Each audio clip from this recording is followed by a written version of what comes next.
Council President. Okay. Maybe by way of example, if you apply for a loan, the application, what matters is the loan document you sign, not, I mean, the application is the application for the loan, but what really matters is the loan and the mortgage. All right. Okay, ladies and gentlemen, I want to, before I make my comments, I want to thank so many people for coming out tonight. There are a lot of faces in the audience that are familiar to me and some that aren't, which means that some people may be here for the first time or they don't come very often. Thank you for coming and spending almost 4 hours now on one subject. Pretty good dialogue for sure. I mean, certainly a lot of points were brought up. My feelings have been the same since I first investigated this, and that is, it's very simple. We don't need it. And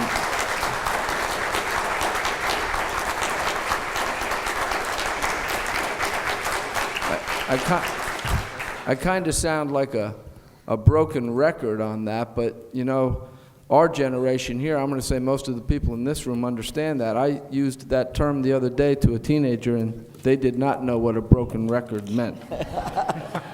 I've been saying over and over again that this is just an unnecessary agency, board, committee, whatever you want to call it, just another layer of bureaucracy that we don't need. It's come up several times tonight where the buck stops here, the buck stops here, it goes back to the council has to approve it. Well, if that's the case, then why are we creating anything anyway? What are we doing? It comes back to us.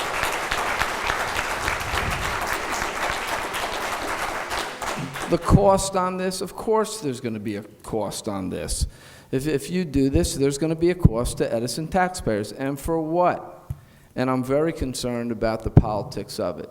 When you put that much authority or power or influence in the hands of people who are not elected but appointed, even with the consent of council, I don't like it. You know, I have found over the past several years that politics can really slow things down here. We're trying to get town business done, and politics comes in, gets involved, and it's a whole different game. We don't need this thing. It's too much politics. It's more politics. It's more layers of government. I don't want to amend it. I don't want to tweak it. I don't want to send it to the lawyers to change the language. I don't want any part of it. We don't need it. Just like that.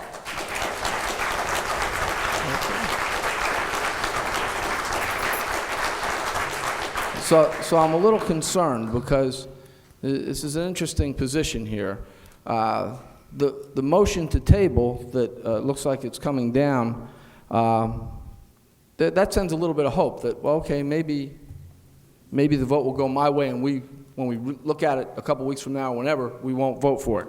Because, quite frankly, I was expecting it to pass tonight, and so a vote to table, okay, that gives us more time.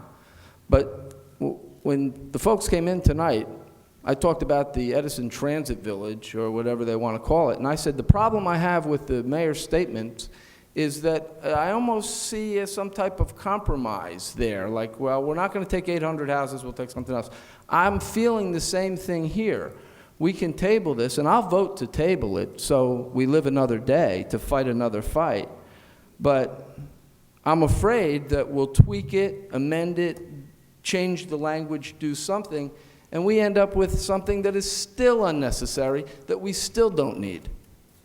So I have a concern about that. There's another concern. I'm going to ask our counselor to explain it, and that is if we table it and we bring it up again, we don't have this discussion, or we may not have this discussion. Okay, so Counselor, would you explain that for us? Council President, thank you. Procedurally, there's a motion to table. If the ordinance comes back and it's in the same form, there will not be another public hearing. It will just be lifted from the table, and there will be a vote on the ordinance. If the ordinance changes in a material way, then there will be a reintroduction of the ordinance and a public hearing, so the process starts over again.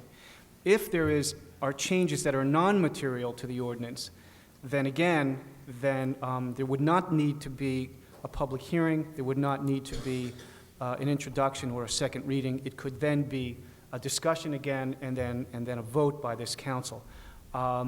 The issue of materiality would certainly be one that you would look to me to determine whether it is material, and and certainly I would confer with Mr. Baumann as to materiality, but that is the procedural aspect of this. I don't want there to be any misunderstanding on the part of the public or the members of the council. I appreciate that explanation. While you were describing it, I was reminded of Al Gore going into Florida and depending on the Florida Supreme Court to determine his election. So material, I'm a little concerned with what's going to be determined as material changes, but I say that with all due respect, sir, because I do have faith in you and respect in you, or respect for you. I'm going to vote to table this tonight if the motion comes up, so we live another day, but I'm going to tell you, I'm going to vote no every time it comes up because we don't need it. Council President?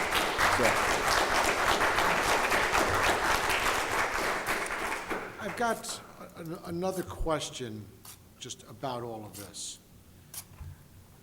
The application, I never saw it. Perhaps you could shed some light on how it was that some council member or members did and some didn't? So I know most of the packet and all of that is not formulated, but at least certainly run through you. Well, that reminds me of several of the speakers who came up earlier before we kind of clarified how the public session worked, and they were saying, what's the answer, what's the answer, what's the answer? And my answer would have been, I don't know. And it's the same one, I don't know. I don't know about the application. I haven't seen the application. I don't know. Council President, Ma'am.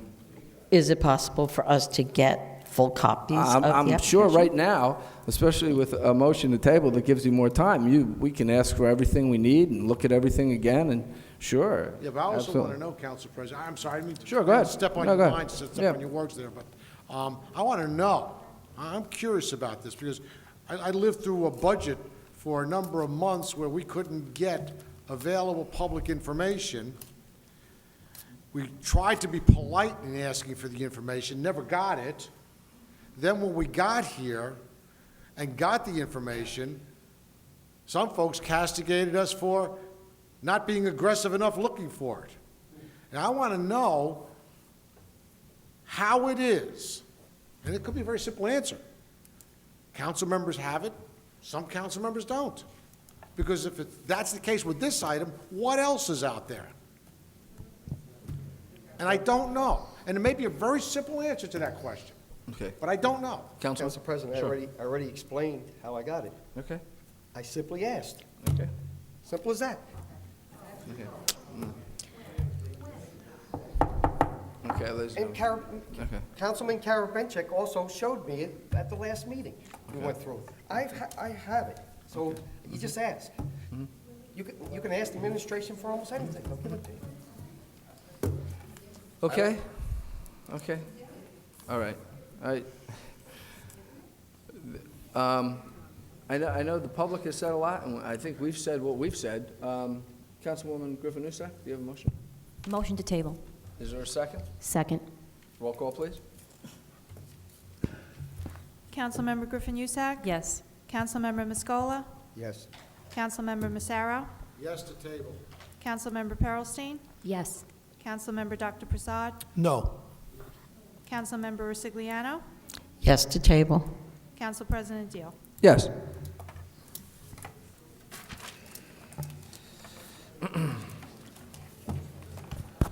(1628), clerk read by title, please. An ordinance authorizing the sale of an undersized remnant